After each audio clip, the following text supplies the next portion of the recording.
Welcome back. In this video, we're going to look at importing bank statement into the system.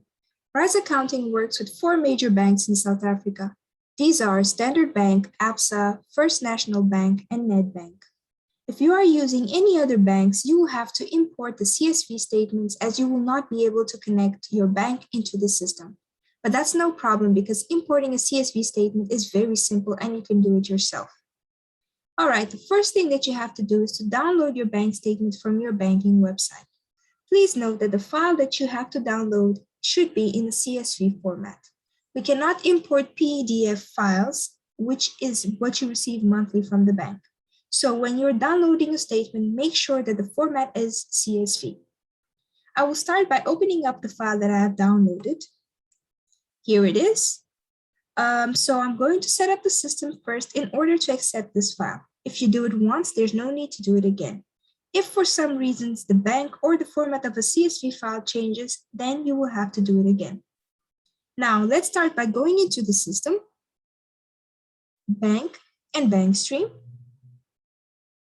And then in the account field, I'll click on the 2 boxes and go to the CSV tab.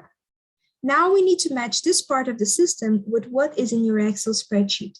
So firstly, the system asks me if my file has a separator and which one it is.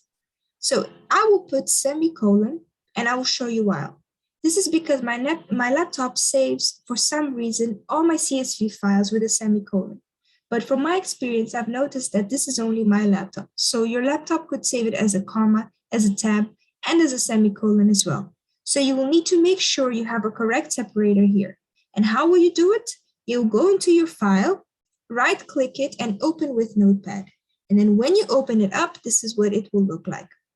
Notepad will tell you exactly what the separator in your file is using. So as you can see, mine is a semicolon in this case. Okay, so I will select semicolon. There you go. Okay, then the system is asking me if my file has a header. And I will say yes, because it does. And I will open my file here to show you my header. That is my header, and it's only 1 row. Okay, so I will put here 1 row. There you go. All right, then I need to check where the date is, where the description is, and where the money in and out is. So I will open up my file. The date is in column 1, the description in column 2, and the money in and out in column 3. So therefore, in the system, I will open it up and say date, column 1, description, column 2, money in and out, column 3. Okay, I can see the money in and out in the file, and the money that is coming in, as you can see, this is represented by a positive sign, and the money that's going out is represented by a negative sign. All right, then the date format is very important. If you don't have the correct date, the system will give you an error when you try to import it. So now we are going to check our date. As you can see, our date format is year, month, and date. So 2021 is our year, March 03, 01 is our 1st of March. So in this case, it's the 1st of March 2021. So now I will go to the system to enter this information. And as you can see, we have 2 options that start with dates, that start with the year, sorry. And we have one with a hyphen and one without a hyphen. Mine doesn't have a hyphen in the file, so I will choose this one with no hyphen. There are situations when you have slashes in your dates, so you can just add them over here, for example, like that. There you go. It will tell you it's not on the list, but doesn't really matter. You can leave it as it is. Okay, but my file doesn't have anything, so I'll select that. Okay, now I will save and close this, and the system is already set up in order to receive my statement. Okay, now I have to close up my file because I can't import it while it's open.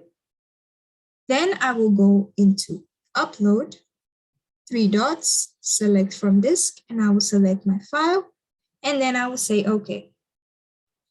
This is where you're going to start with all the time, just by clicking on the upload button and following the steps that I just did.